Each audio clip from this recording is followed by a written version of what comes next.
Adidas.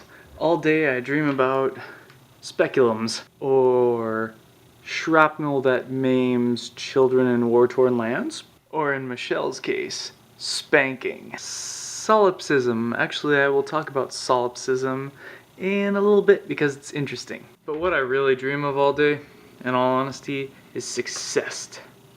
Success. I'll dream my day about all day. I dream of success. What is success? The progressive realization of a worthy goal. Step one for achieving success: have a goal.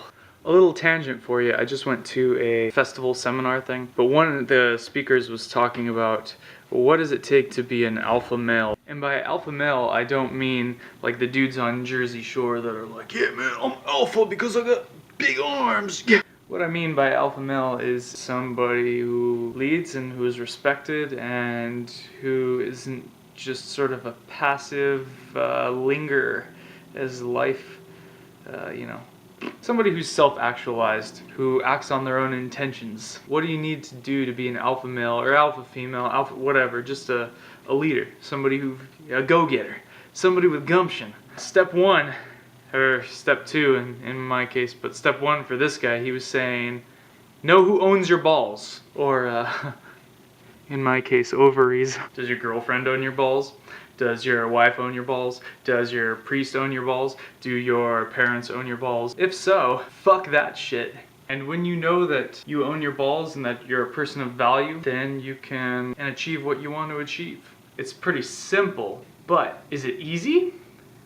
No. So, in dreaming up your success, it helps to some extent to visualize how you see yourself in the future and how, what you see yourself doing. Your mind starts unconsciously seeking out routes to achieve that. It's very interesting to me that when you create new memories, your mind doesn't make that much of a distinction between those memories and between actual memories that were based on reality. That phenomenon is a little bit dangerous because you can sink into something called solipsism, which I mentioned earlier. Like I said, your mind will seek out ways that'll accept those created memories as legitimate because you're experiencing them emotionally. That's why when you do self-hypnosis, if you've ever done it, when you're experiencing these things, these emotions, and these things in your head, those emotions are real. Solipsism, what is it? Don't do it. It's basically denying external reality. This culture encourages that in a lot of forums. When you talk about equality, oh yeah, like men are equal to women and stuff. No, they're not. I'm not saying that that's a bad thing or a good thing, but we are not the same thing. You can see that physically. You can see that in so many different ways. I think the beauty is in the subtleties. The beauty is in the differences. That's what makes everybody individualistically interesting. Nobody's like, oh, your eye and your foot are equal. They're totally different, but they're both essential. If somebody was like, okay, you can either choose blindness or you're gonna get your feet cut off. You'd be like, fuck. They're both valuable in their own right. They both serve their own purpose. Do not devolve into solipsism. Do not deny external realities based on poorly conceived philosophical presumptions and judgments. Now, more about my path to personal success. On the first category, health, that's a pretty easy one, or simple one, I should say. Never easy. Health really comes down to like 2 or 3 things max: nutrition, fitness, and sleep. Prosperity, capital is important to live your life. In fact, it's essential. So, if you participate in the capitalist economy, then you kind of have to participate in the game. For most people, what that means is working jobs that they fucking hate. Like me, for example. I didn't have any money. I've been mostly poor, and I'm just kind of sick of that shit.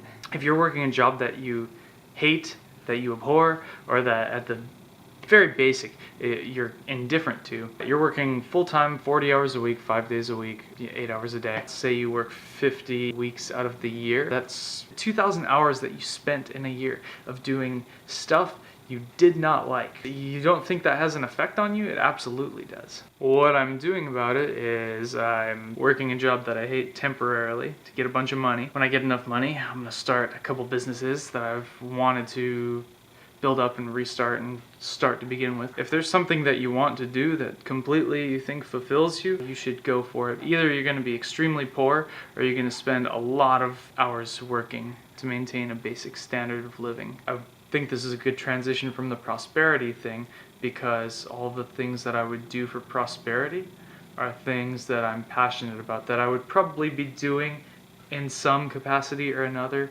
even if I weren't getting paid to do it. All the things that I want to do for prosperity are things that I do without getting paid for that or paying into it, you know, losing money on it.